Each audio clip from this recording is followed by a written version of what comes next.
आज भाद्रपद मास के शुक्ल पक्ष की सप्तमी तिथि है और आज की जाती है संतान सप्तमी व्रत की पूजा अर्चना।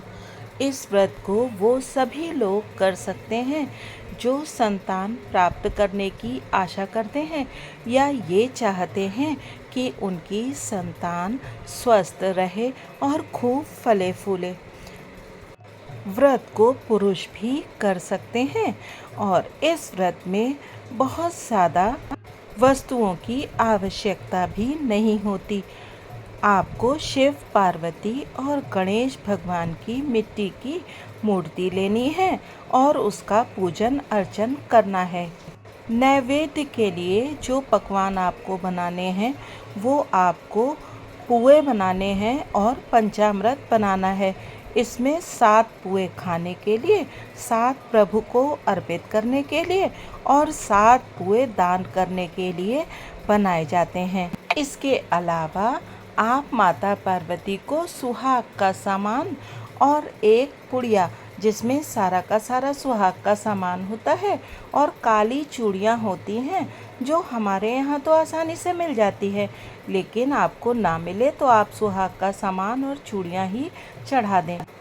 इसके साथ आप अपनी सामर्थ्य के अनुसार साड़ी, ब्लाउज़, कोई कपड़ा, कुछ भी जो आप चाहें वो भी माता पार्वती को अर्पित करके किसी योग्य पात्र को दे सकते हैं। इसकी पूजा के पहले सौभाग्यवती स्त्रियां पूरी तरह श्रृंगार करके आलता लगा करके ही पूजा करें। इसके अतिरिक्त इस पूजन में एक कड़ा पहना जाता है अथवा आप किसी पवित्र धागे को या फिर मौली यानी कि कलावे को ही ले लें और उसमें 7 गांठें लगा लें।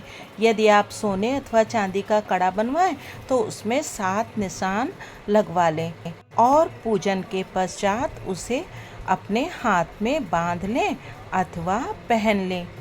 इस व्रत में जो स्त्री व्रत को करती है वो 7 पुए जो उसने अपने खाने के लिए बनाए हैं वो खाती है। इसके अतिरिक्त फलाहार भी किया जा सकता है, किंतु नमक नहीं खाया जाता है। लेकिन जिससे ना हो सके वो सेंधा नमक का प्रयोग कर सकता है, ये मेरा मत है।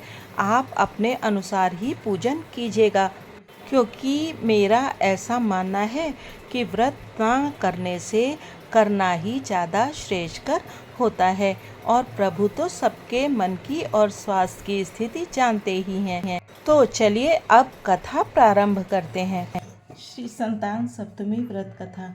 एक दिन महाराज युधिष्ठिर ने भगवान से कहा, हे प्रभु, कोई ऐसा उत्तम व्रत बतलाइए जिसके प्रभाव से मनुष्यों के अनेकों सांसारिक क्लेश दुख दूर होकर वे पुत्र एवं पौत्रवान हो जाएं।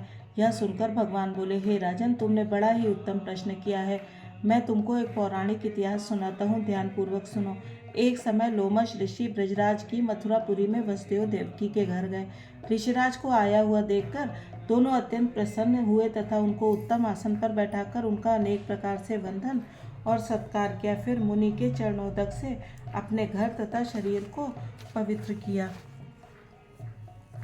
वह प्रसन्न होकर उनको कथा सुनाने लगे। कथा कहते हुए लोमश ऋषि ने कहा कि हे देवकी, दुष्ट पापी दुराचारी कंस ने तुम्हारे कई पुत्र मार डाले हैं, जिसके कारण तुम्हारा मन अत्यंत दुखी है। इस प्रकार राजा नहुस की पत्नी चंद्रमुखी भी दुखी रहा करती थी, किंतु उसने संतान सप्तमी का व्रत विधि विधान सहित किया, जिसके प्रताप से उसको संतान का सुख प्राप्त हुआ। यह सुनकर देवकी ने हाथ जोड़कर मुनि से कहा, हे ऋषिराज, कृपा करके रानी चंद्रमुखी का संपूर्ण वृत्तांत तथा इस व्रत का विस्तार सहित मुझे बतलाइए, जिससे मैं भी इस दुख से छुटकारा पाऊँ। लोमश ऋषि ने कहा, हे देवकी, अयोध्या के राजा नहुष थे। उनकी पत्नी चंद्रमुखी अत्यंत सुंदर थी। उनके नगर में विष्णुगुप्त नाम का एक ब्राह्मण रहता था। उसकी स्त्री का नाम भद्रमुखी था। वह भी अत्यंत रूपवती सुंदर थी। रानी और ब्राह्मणी में अत्यंत प्रेम था। एक दिन वो दोनों सरयू नदी में स्नान करने के लिए गई। वहां उन्होंने देखा कि बहुत सी स्त्रियां सरयू नदी में स्नान करके निर्मल वस्त्र पहनकर एक मंडप में शंकर एवं पार्वती जी की मूर्ति की स्थापित करके पूजा कर रही थी। रानी और ब्राह्मणी ने यह देखकर उन स्त्रियों से पूछा कि बहनों, तुम यह किस देवता का और किस कारण से पूजन व्रत आदि कर रही हो। यह सुनकर स्त्रियों ने कहा कि हम संतान सप्तमी का व्रत कर रही हैं और हमने शिव पार्वती का पूजन चंदन अक्षत आदि से षोडशोपचार विधि से पूजन किया है। यह सब इसी पुनीत व्रत का विधान है। यह सुनकर रानी और ब्राह्मणी ने भी इस व्रत के करने का मन ही मन संकल्प किया और घर वापस लौट आई। ब्राह्मणी भद्रमुखी तो इस व्रत को नियम पूर्वक करती रही, किंतु रानी चंद्रमुखी राजमत के कारण कभी इस व्रत को करती और कभी ना करती, कभी भूल हो जाती। कुछ समय बाद दोनों मर गई। दूसरे जन्म में रानी बंदरिया और ब्राह्मणी ने मुर्गी की योनि पाई, परंतु ब्राह्मणी मुर्गी की योनि में भी कुछ नहीं भूली और भगवान शंकर तथा पार्वती जी का ध्यान करती रही। उधर रानी बंदरिया की योनि में भी सब कुछ भूल गई। थोड़े समय के बाद दोनों ने यह देह त्याग दी। अब इनका तीसरा जन्म मनुष्य योनि में हुआ। उस ब्राह्मणी ने एक ब्राह्मणी के यहाँ कन्या के रूप में जन्म लिया और उस ब्राह्मण कन्या का नाम भूषण देवी रखा गया था तथा विवाह गोकुल निवासी अग्निशील ब्राह्मण से कर दिया गया। भूषण देवी इतनी सुंदर थी कि वह आभूषण रहित होते हुए भी अत्यंत सुंदर लगती थी। कामदेव की पत्नी रति भी उसके सम्मुख ल जाती थी। भूषण देवी के अत्यंत सुंदर सर्वगुण संपन्न चंद्रमा के समान धर्मवीर कर्मनिष्ठ सुशील स्वभाव वाले 8 पुत्र उत्पन्न हुए। यह सब शिव जी के व्रत का पुनीत फल था। दूसरी ओर शिव विमुख रानी के गर्भ से कोई पुत्र नहीं हुआ। वह निसंतान दुखी रहने लगी। रानी और ब्राह्मणी में जो प्रीति पहले जन्म में थी वह अब भी बनी रही। रानी जब वृद्धावस्था को प्राप्त होने लगी तब उसके गूंगा बहरा तथा बुद्धिहीन अल्प आयु वाला पुत्र हुआ। वह 9 वर्ष की आयु में इस क्षण भंगुर संसार को छोड़कर चला गया। अब तो रानी पुत्र शोक से अत्यंत दुखी होकर व्याकुल होने लगी और बहुत ही ज्यादा दुखी और व्याकुल रहने लगी। देव योग से भूषण देवी ब्राह्मणी रानी के अपने पुत्रों को लेकर पहुंची। रानी का हाल सुनकर उसे भी बहुत दुख हुआ, किंतु इसमें किसी का क्या वश। कर्म और प्रारब्ध के लिखे को स्वयं ब्रह्मा जी भी नहीं मिटा सकते।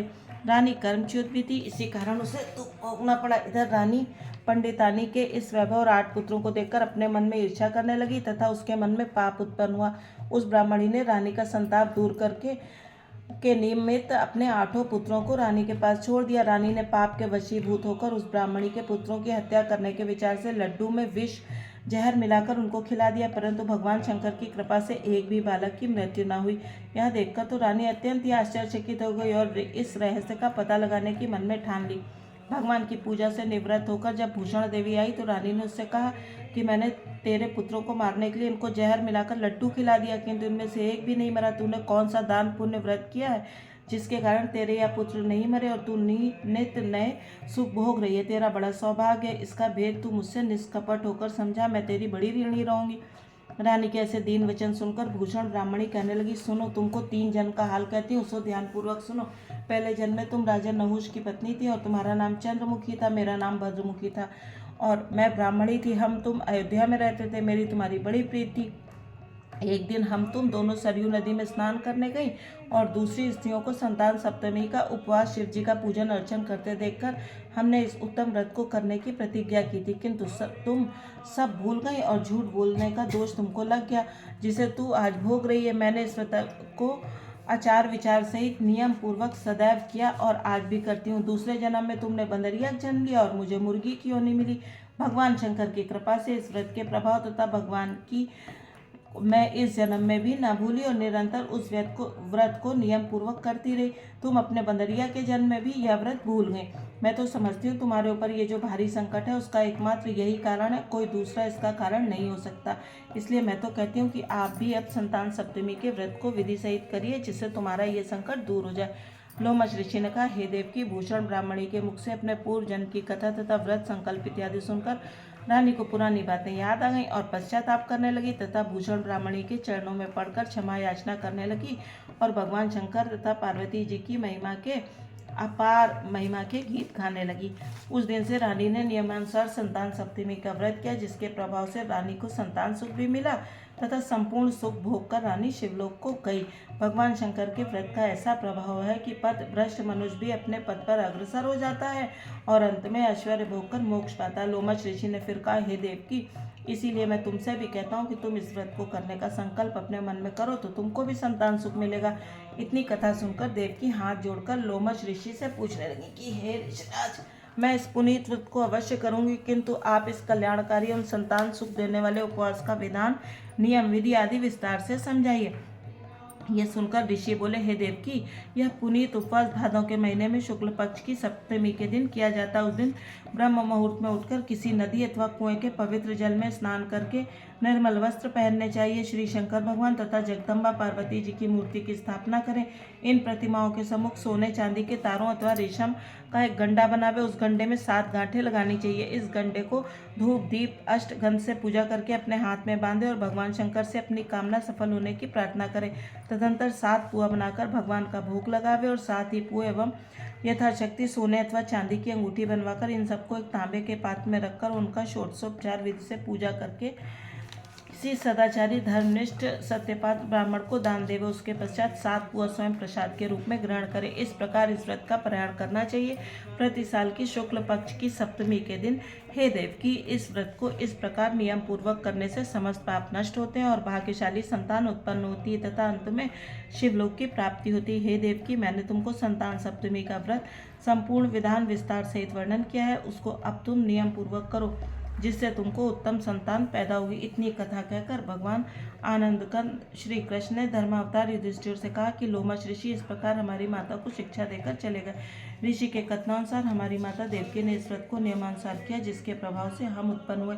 यह व्रत विशेष रूप से स्त्रियों के लिए कल्याणकारी है, परंतु पुरुषों को भी समान रूप से कल्याणदायक है। संतान सुख देने वाला, पापों का नाश करने वाला यह उत्तम व्रत है, जिसे स्वयं भी करे तथा दूसरों से भी करावे। नियम पूर्वक जो कोई इस व्रत को करता है और भगवान शंकर एवं पार्वती की सच्चे मन से आराधना करता है, निश्चय यह अमर पद प्राप्त करके अंत में शिवलोक को जाता है। बोलो शंकर भगवान की जय। पूजन के अंत में आरती करें और सुहागने सुहाग ले लें।